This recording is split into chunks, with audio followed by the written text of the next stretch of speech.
পাপের আগুন, পেটের আগুন একটু ভয়ঙ্কর হলে পাপের আগুন ইটের পয়সার মতো ধিকি ধিকি করে জ্বলতে থাকে।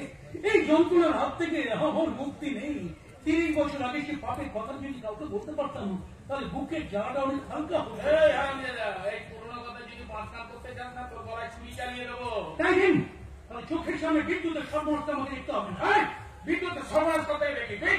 আপনি দেখতে পাচ্ছেন একটা তো মতো ছেলে, তাকে আপনি অমানুষ করে অমানুষ করতে যাবে কেন? তুই মানুষের মতো হেঁটে চলে বেড়াচ্ছে। দু পায়ে হাঁটতে পারে, তাকে মানুষ বলে না। আমার একটু পড়াশোনা না করে দিনটা চলে কয়লা চূড়া কান্ডা করে বেড়াচ্ছে। মদ আর জুয়ার আসঙ্গে মেতে। আরে বাবা, বড় লোকের ছেলেরা তাই করে। ওর বয়সে আমি তার ঘরের মেয়ে বউকে নিয়ে টানাটানি করেছি। আপনি কি পরকালের ভয় নেই? আরে কিসের ভয় রে? ভগবান যার কপালে যেটা লিখে রাখে সেটাই করতে হয়। তাহলে দেখো না, মৌমাছি ফুলের বুকের ওপর বসে মধু খায়, আর সারা মশা গরুর বাঁটে বসে দুধ খায় না, রক্ত খায়। কিন্তু আমি এই পাপে বলে বলতে পারছি না জামাই বাবু। আর কাউকে বলতে না পারলাম, বিদ্যুৎকে আমি সব কথা বলে দেবো।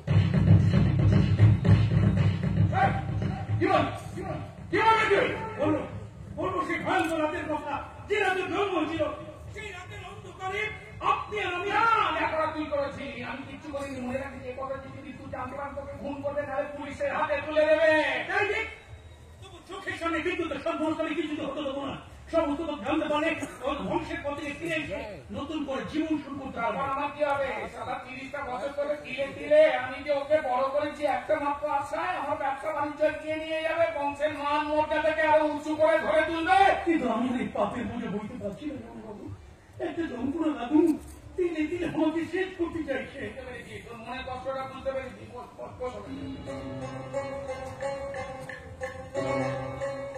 ছোকরা বয়সে আমি অনেক পাপের কাজ করেছি, বলতে পারিস। তুই একটা মানুষ খুনও করেছি, কিন্তু সে কথা ভেবে আউটস করলে তো জীবনটা এগিয়ে যাবে না।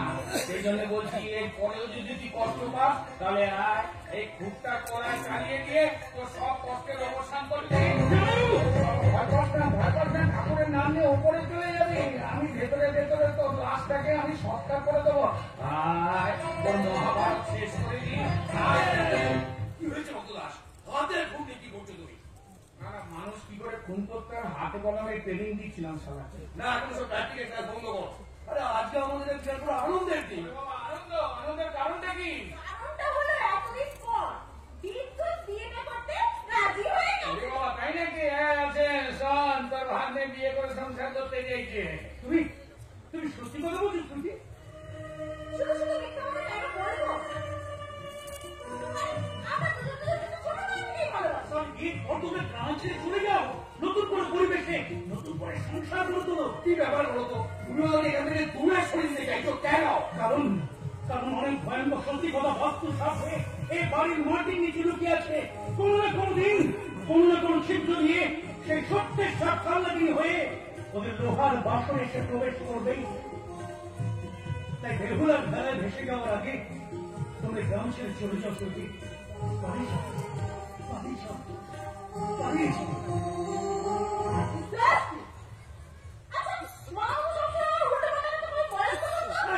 বলো না। আর শোনো না, তুই যখন আপত্তি বেটিটা ফাঁকা করে থাকে। আমি ভাবছি সামনের রোববার ওদের আশীর্বাদে কাজটা সেরে ফেলবো, সেই দিন 10 জনের সামনে বিয়ে ডেটটা পাকা করবো। না বাবা না, তার আগে গ্রামের মানুষের হাত থেকে আমাদের 4 লাখ টাকা উদ্ধার করে আনতে হবে। ওরা আমাদের সব মালপত্র বাইরে বার করে দিয়ে সেখানে স্কুলের সাইন বোর্ড ঝুলিয়ে দিয়েছে। কি বলছো কিন্তু? গায়ে লোকের এত সাহস পেল কোথা থেকে? সবাইকে বাবার বিরুদ্ধে খেপিয়ে তুলেছে ওই রাখাল মাস্টারের মেয়ে চোরা সরকার। তার মানে ওই মেয়েটা গ্রামে ফিরে এসেছে। তখন তোমরা ওকে বাধা দেওয়া ছিল না? আর কিশোর আমার গাড়ি কি করছিল? সরকারি অর্ডারে একজন কনস্টেবলকে সঙ্গে করে নিয়েছে। হ্যাঁ, পুলিশ ছিল। তার এত বড় সাহস আমার এলাকায় পাহারাকে বিনয় ওসিকে ফোন লাগা। ওই ভালো করো না, ভালো করো না। ওই মেয়েটা নিশ্চয় করতে ঘরে নিয়ে এসেছে। আর সকল বলে যাবে কোনো সুবিধে না এসে একটা কনস্টেবলকে দায়িত্ব আনাস করে। তাহলে এক কাজ করো না, ওই মেয়েটার নামে একটা জবরদখল মামলা ঢুকে দাও। দেবো, নিশ্চয়ই দেবো। তুমি হলে স্কুল কমিটি পার্লামেন্ট চেয়ারম্যান, তোমার ইঞ্জেকশন বাড়তে আমার কোনো অসুবিধা হবে না। তার সামনে আমাকে মাথা নিচু করে চলে আসতে হয়েছে। বাবা, এর একটা উচিত শিক্ষা দিতেই দেবো, নিশ্চয়ই দেবো। তোদের বিয়ের আগে মা মেয়েকে আমি গ্রাম ছাড়া করবো, এটাই আমার প্রতিজ্ঞা। সব কথা ভুলে গিয়ে বিয়ের জন্য প্রস্তুত হও কিন্তু। বিয়ে? হ্যাঁ, আগামী রোববার সেই আমাদের শুরুদিন থেকে তুমি নাচে গানে বাদ করো কিন্তু আমাদের সবার মনের নেই তুমি উড়িয়ে দাও দেখিনি Come on, darling. Let us celebrate. বৃষ্টি পরে দেখতে আজকে চলো না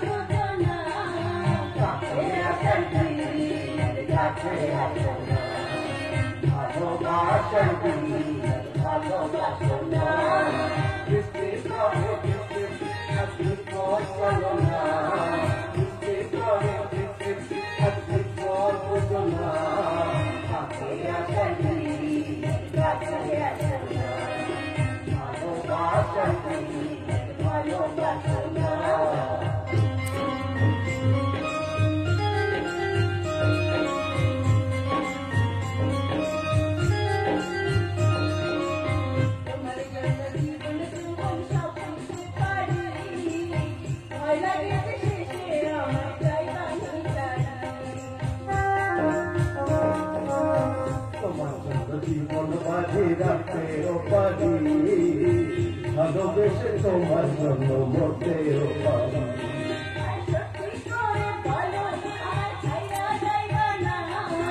সত্যি সত্যি সত্যি তোমার ছাইরা যাব না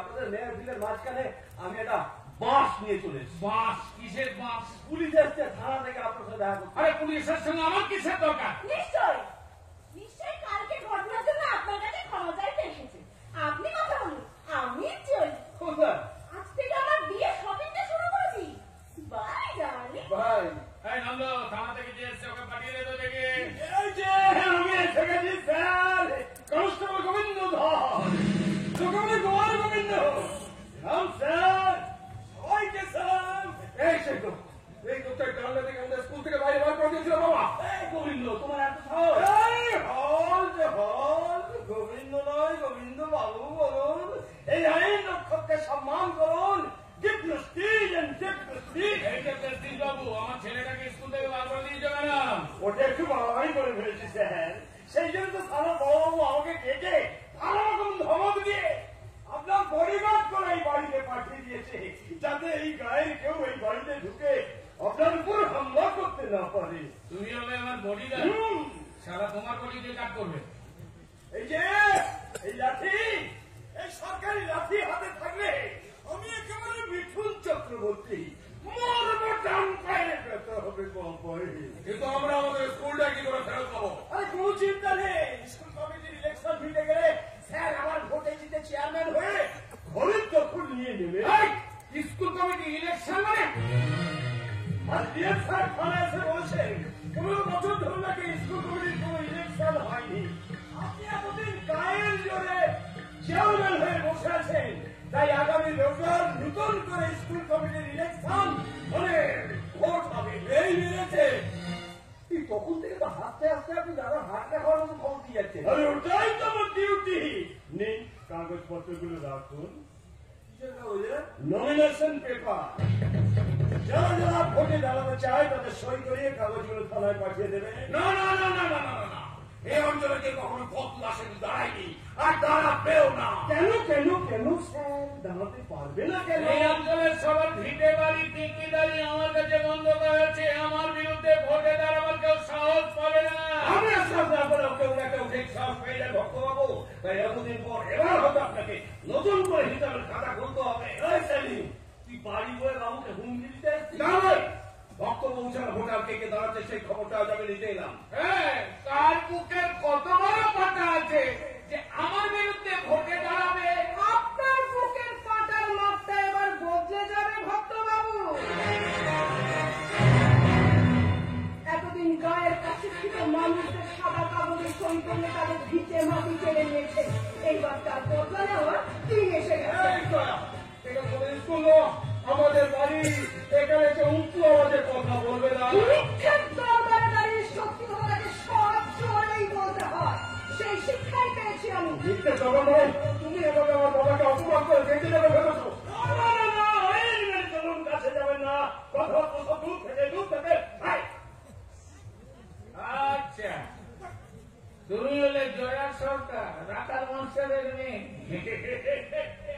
তোমার বাবা তো কবেই লড়াই মাঝে ছেড়ে বাড়িয়েছে, সেই জন্য তো 15 বছর ধরে আমি স্কুল কমিটির চেয়ারম্যান হয়ে বসে আছি। সেই ইতিহাসটাকে বদলে দেওয়ার জন্য এবার আমি আপনার বিরুদ্ধে ভোটে দাঁড়াচ্ছি। সামান্য মেয়ে, তুমি আমাকে চ্যালেঞ্জ করছে ভক্তদাস পোদ্দারকে। সামান্য সতীনারীর জন্য কিন্তু দক্ষ যজ্ঞ নাশ হয়েছিল। তারপর সেই নারী দেহে 51টা খণ্ড নিয়ে 51টা পীঠস্থানে আপনার এই মন্দির বানিয়ে সেই মায়ের পুজো করছেন। এই সামান্য নারী সেখানে হয়ে উঠেছিল কালী, তারা, চামুণ্ডা, ভুবনেশ্বরী, জ্বালামুখী, কামাখ্যা, জগদ্দা, সর্বমঙ্গলা, বর্গভীমা, অট্টহাস, ফুল্লরা। আপনার আমার দিদিভাইকে একটা রেভেলেশন পেপার দিয়ে দিন। কিন্তু চাই না, যে কেউ এসে আমার বাবার সামনে হাত পেতে দাঁড়ালেই তোকে নমিনেশন পেপার দেওয়া যাবে না। দিতে হবে স্যার, এটাই গণতান্ত্রিক আইন। এই চুপ করো তুমি। এই অঞ্চলের ভক্তদাসী হলো আইন, আর তাকে ভক্তির মন্ত্রী হবে গণতন্ত্র। ঠিক আছে, তাহলে আমরা ডিএম সাহেবের কাছ থেকে নমিনেশন পেপার নিয়ে নেবো। চলো স্যার।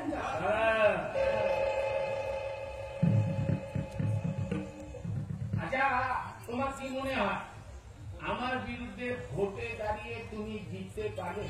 সেটা আপনারা ভালো করে জানেন বলেই তো আমাকে এত ভয় পাচ্ছেন। বাবা, তোমার এতটাই আত্মবিশ্বাস। ঠিক আছে, তোমাকে আমি নমিনেশন পেপার দেবো, তবে একটা শর্তে।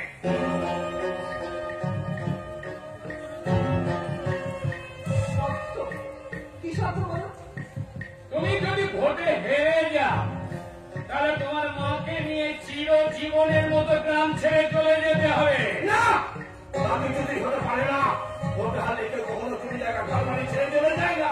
আপনি তুমি চুপ করো সেলিম চাচা। ভক্তবাবুর প্রস্তাবে আমি রাজি আছি। কথা দিচ্ছি, যদি আমি ভোটে হেরে যাই, তাহলে আমার মাকে নিয়ে আমি এই গ্রাম ছেড়ে চলে যাব, আর কোনোদিনই এখানে ফিরে আসবো না। সেটা তো শুধু মুখে বললে হবে না, স্ট্যাম্প পেপারে সই করে দিতে হবে।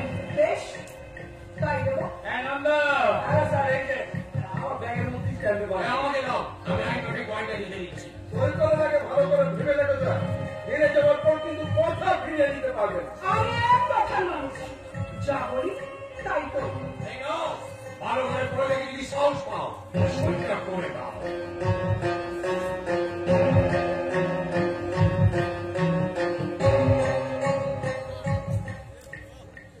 খুশি হয়েছেন তো ভক্তবাবু? এবার একটা কথা বলুন তো, যদি আপনি ভোটে হেরে যান তাহলে কি হবে?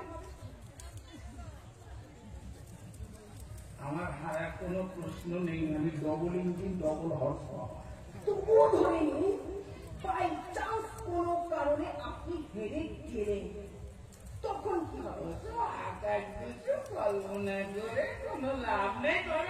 তবে তুমি যখন অতটাই জোর দিয়ে বলছো, তাহলে বলি, আমি যদি হেরে যাই তাহলে তোমাকে 1 লাখ টাকা পুরস্কার দেবো। 1 লাখ। তাই কি হয় স্যার? আমি হেরে গেলে গ্রাম ছেড়ে চলে যাব, আর আপনি হেরে গেলে মাত্র 1 লাখ টাকা দিয়ে খালাস হয়ে যাবে। তাহলে কি করতে হবে? আমার ছেলের বউ করে তোমাকে ঘরে তুলে আনতে হবে। না না, আমি এই বাড়িতে আসবো না। আপনার ছেলের গলায় মালা দিয়ে আমাদের বাড়িতে তুলে নিয়ে গিয়ে ওকে সারা জীবন ঘর জামাই করে আটকে রেখে দেবো। রাজি আছেন কিনা বলো? তোমার সাহস তো কম নয়। আমাকে ঘরের বেলা শুধু যে বাজি দিতে আমাকে তোমাদের বাড়ি নিয়ে গিয়ে খাঁচায় বন্দি করে ভয় রাখে। পাচ্ছ কেন? তোমার বাবার তো ভোটে হারার কোনো প্রশ্ন নেই, আর উনি জিতে গেলে তোমাকে তো কোথাও যেতে হবে না, আমি গ্রাম ছেড়ে চলে যাবো। না, ভক্তদাস দিলে আমি সরকার রাজি হতে পারে না। বিদ্যুতের ব্যাপার মেয়ে বিক্রি করে গেছে, এর ভিতরে আসলে দিন ঠিক হয়েছে, আর তুমি তাদের পাটা দিতে চাইছো। আরে বাবা, আপনারা তো সবাই ভয় পেয়ে গেছেন দেখছি। ভক্তবাবু যে ভোটে জিতবেন, সেই কথা বিশ্বাস করার মতন কারোর মনে জোরই নেই। কি হলো ভক্তবাবু? আমার এক কথায় তো আপনার ক্ষমতার প্রাসাদটা থরথর করে কাঁপছে।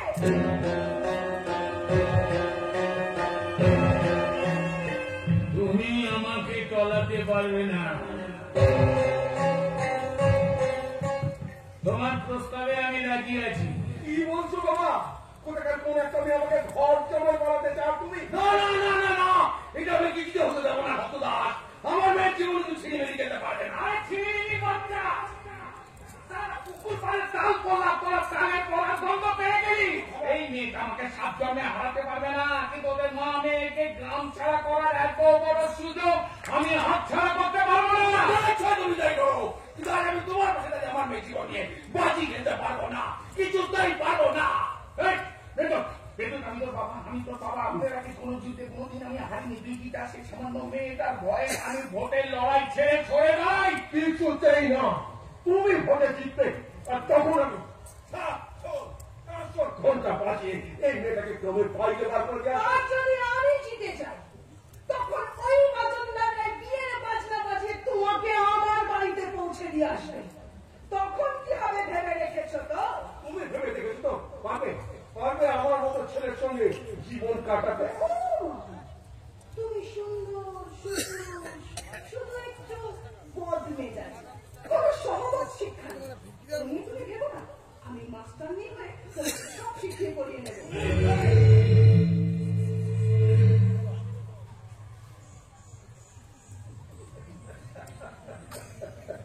এই তো আলাপ করার পর থেকে প্রথম তোমাকে একটু হাসতে দেখলাম। এইটা তোমার সর্বনাশের ফাঁসি।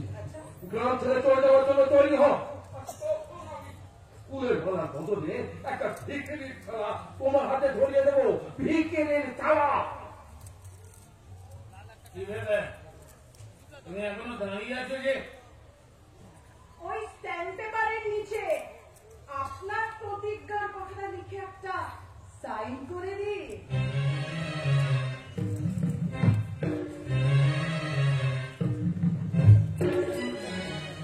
আমার মুখের কথাই যথেষ্ট, ওসবের কোনো দরকার পড়বে না। দরকার আছে স্যার, একযাত্রার পৃথক ফল হতে পারে না। এই আইনের সামনে সবকিছু আইন মাফিক হতে হবে। নন্দবাবু লিখুন। কি করবো দাদা? দেখ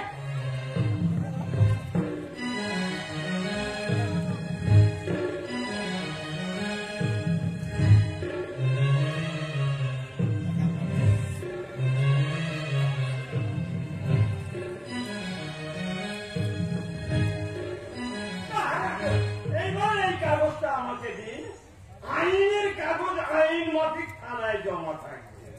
তবে স্যার, এই বাজিতে আপনার কোনো লোকসান নেই। আপনি জিতলে মেয়েটার সর্বনাশ, আর আপনি হারলে আপনার ছেলের সর্বনাশ। বলে এই মেয়ের গলায় মালা দিলি, রক্ষা করো। আমি তোমাকে শেষবারের মতো বলছি, তুমি চাইলে কিন্তু এই বাজিটা তুলে নিতে পারো। ভক্তবাবু, চোখের জলকে বুকের আগুন করে যে খেলতে নামে সে কখনো ময়দান ছেড়ে পালিয়ে যায় না। সেই কোন ছোটবেলা থেকে আমি আজ পর্যন্ত বাবার মুখটা দেখালাম না। আপনার পিণ্ডান্তর সারা জীবন মানুষটাকে তাড়া করে রেখেছে। বাবা ছেলেকে যখন বলার চেষ্টা করেছিল, কিন্তু আপনি পোস্ট অফিসে লোক লাগিয়ে সেই সব বন্ধ করে দিয়েছেন। মানুষটা বেঁচে গেছে না মরে গেছে আমরা আজ পর্যন্ত জানতে পারলাম না। চোখের জলকে সম্বল করে আমরা বেঁচে আছি, কিন্তু আপনি জানেন না যে মেয়ে মানুষের চোখের জল দীর্ঘশ্বাস হয়ে মানুষের শরীরে পড়লে সেটা শুধু এই জন্ম নয়, 7 জন্ম তার পাপের ফল ভোগ করতে হয়। 7 জন্ম পালিয়ে আপনি বাঁচতে পারবেন না। মনে রাখবেন, জীবন গাড়ির কোন ব্যাগ গিয়ার হয় না। জীবন গাড়ি নাই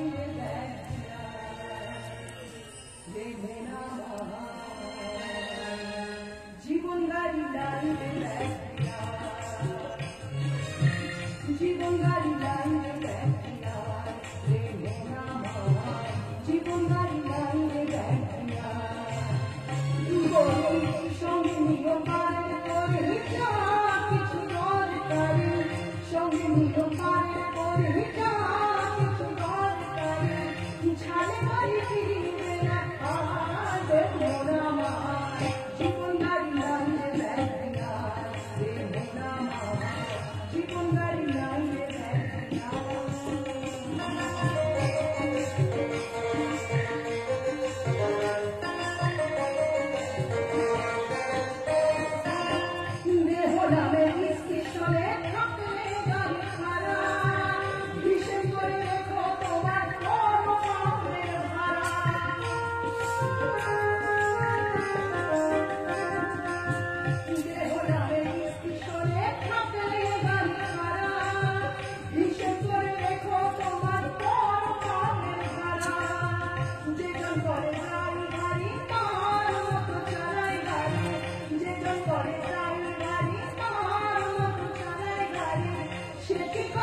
বন্ধু তোমার মন আমার জীবন গাড়ি মাইরে ব্যাগ মন আমার জীবন গাড়ি মাইরে ব্যাগ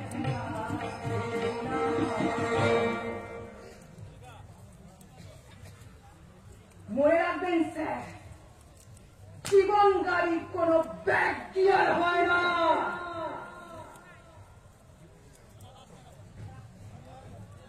চলি বাবু, ওকে পর একদিন এসে আপনার ছেলেকে আমরা ঘর জামাই করে তুলে নিয়ে যাবো। তার আগে শনিবার সন্ধ্যাবেলা আমি তোর বাড়ি যাবো রে সেলিম। আপনি আপনি আমার বাড়ি যাবেন কেন বাবু? আরে তোর বন্ধকি দলিলটা তো আমার কাছে পড়ে আসে না, সেটা ফেরত দিয়ে দেবো। কিন্তু আমি যখন অত টাকা দিতে পারবো না। আরে টাকা পয়সা দরকার নেই, গ্রামের সবাইকে বলে নি যার যা বন্ধকি দলিল আছে সেদিন যেন সন্ধ্যেবেলা তোর বাড়িতে চলে আসে। সবাইকে সব দলিল আমি বিনা পয়সায় ফেরত দিয়ে দেবো। আপনি কি বলছেন? আমি কি বিশ্বাস করতে পারছি না। আরে বিশ্বাস কি আমি নিজেকে করতে পারছি? শুনলি না মেয়েটা কি গান গাইল? জীবন গাড়ি নেই রে ব্যক্তি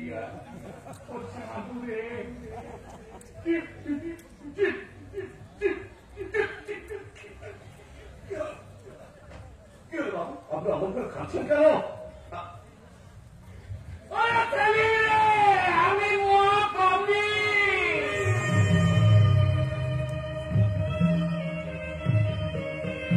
আমি তোদের অনেক অপরাধ করে দিলে তেলি অনরকীয় জায়গা হবে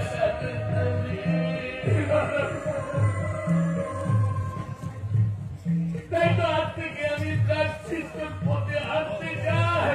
সেই জন্য তো শনিবার রাতে তোদের সকলের সঙ্গে বলতে আমি দুটো ডাল ভাত খাওয়া হয়েছে। কি বলছেন বাবু? আপনি আমার মতো গরিবের বাড়িতে ডাল ভাত খাবেন? গরিব বড় লোকের কথা ভুলে যা ভোটের কথা। এই অমানুষটাকে একবার মানুষ হওয়ার সুযোগ দেবে সেলিম। সেলিম আমি তো হাত ধরে বলছি, তুই আমাকে না করিস না রে সেলিম। তুই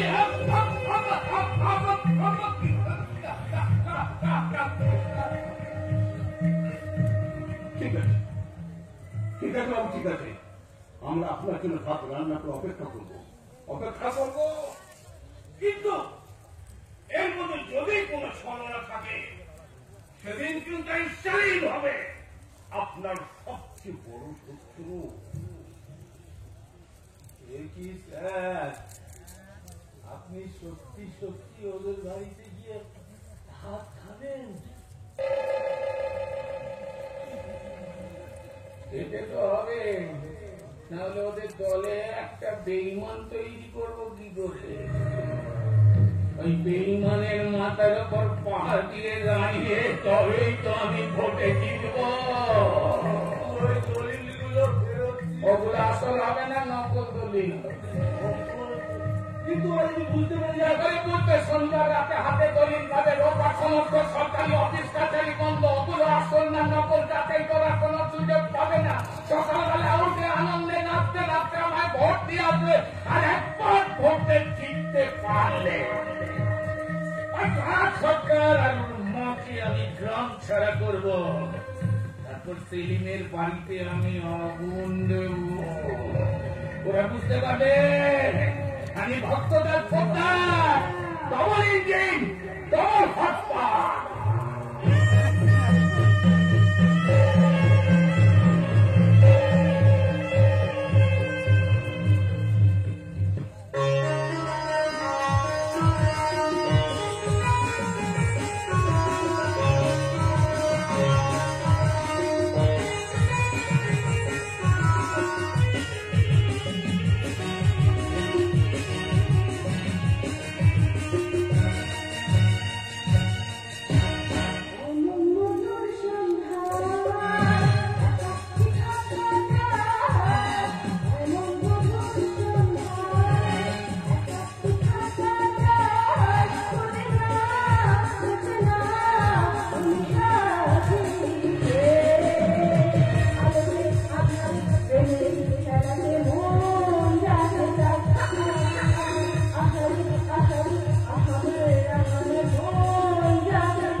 বিবাহ উৎসবের আলোচনা সব অন্ধকারে হারিয়ে যাবে। এসব তুমি কি বলছো বাবা? কিসের ঝড়? কেন আমাদের উৎসবে হারিয়ে যাবে? বিদ্যুতের সঙ্গে তোর বিয়ের ব্যাপারে বিরাট বড় গোলমাল দেখা দিয়েছে। গোলমাল মানে? এই তো কিছুক্ষণ আগে তোমার সঙ্গে টানাটানি হয়ে গেল। তারপরেই তো ভক্তের বাজিটা খেললো। বাজি খেললো? তার সঙ্গে কিসের বাজি খেললো? আর ওই যে রাখা সরকার মেয়ে জয়া সরকার, ওই মেয়েটা আমার স্কুল কমিটির সামনে ভক্তদাসের কিন্তু দাঁড়িয়ে গেছে। আর ভক্তদাসের সাথে বাজি করা থেকে মেয়েটা যদি হেরে যায় তাহলে কি গ্রাম ছেড়ে বেরিয়ে যাবে। কিন্তু তার সঙ্গে আমার বিয়ে কি হতো তো? আছে আছে, কারণ মেয়েটাও যে বারটা শর্ত দিয়েছে, যদি ভক্তদাস হেরে যায় তাহলে কি মেয়েটা বিদ্যুৎকে বিয়ে করে বাড়ি নিয়ে গিয়ে ঘর জামাই করে আটকে রাখবে।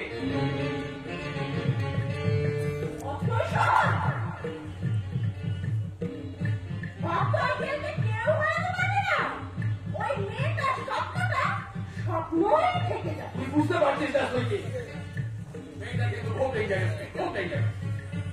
আচ্ছা যদি কায়দা করে গ্রামের সবাইকে এত করে ভক্তদাসকে হারিয়ে দেন,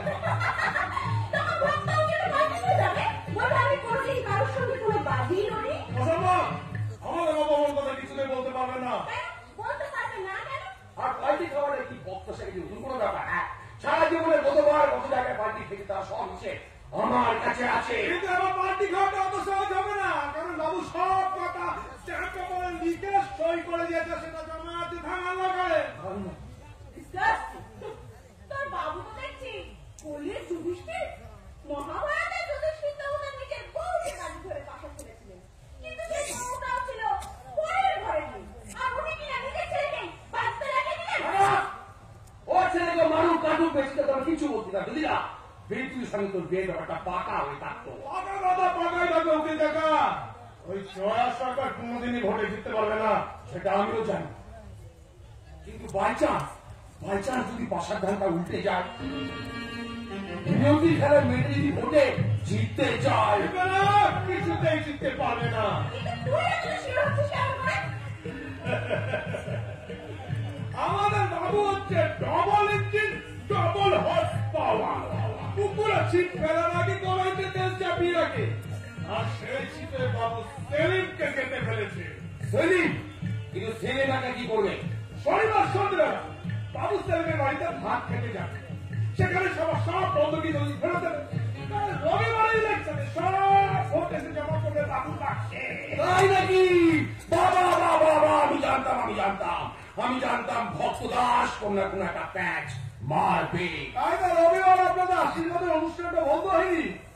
রুটিকে নিয়ে আপনি সময় মতো চলে আসবেন স্যার। যাবো, নিশ্চয়ই যাবো, কিন্তু বিদ্যুৎকে যদি আমি জামাই করতে না পারি, আমার মেয়ের স্মৃতিতে যদি সিঁদুর না ওঠে, তাহলে কিন্তু ভক্তদাসকে আমি শান্তিতে থাকতে দেব না। উকিল যদি কারো শত্রু হয় তাহলে তার জীবনটা নরক হয়ে যায়, চরন্ত নরক। আপনার আগে আমি সেই নরকের চন্দুত হয়ে উঠবো স্যার। ওই জয়া সরকার হল আমার খুব তুতো বোন। ওদের সংসারের একটা ভয়ঙ্কর গোপন কথা আমার জানা আছে। আজ রাতে আমি সেই বোমার পোলতে আগুন লাগাবো, তাহলে ওদের মা মেয়ের মধুর সম্পর্কের ছবিটা দাও দাও করে চলে ছাই হয়ে ছড়িয়ে পড়বে। ছাই।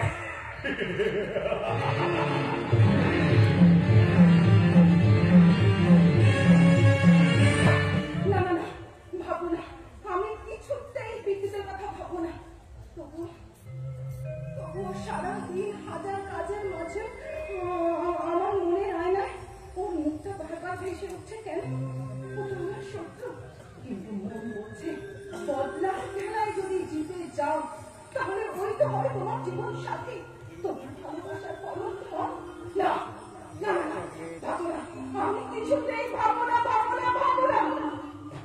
যতই চিৎকার করে অস্বীকার করতে চাও, তুমি কিন্তু ওকে সত্যি সত্যি ভালোবাসতে শুরু করেছো জয়া। সত্যি কিনা বলো, জবাব দাও জয়া, জবাব দাও।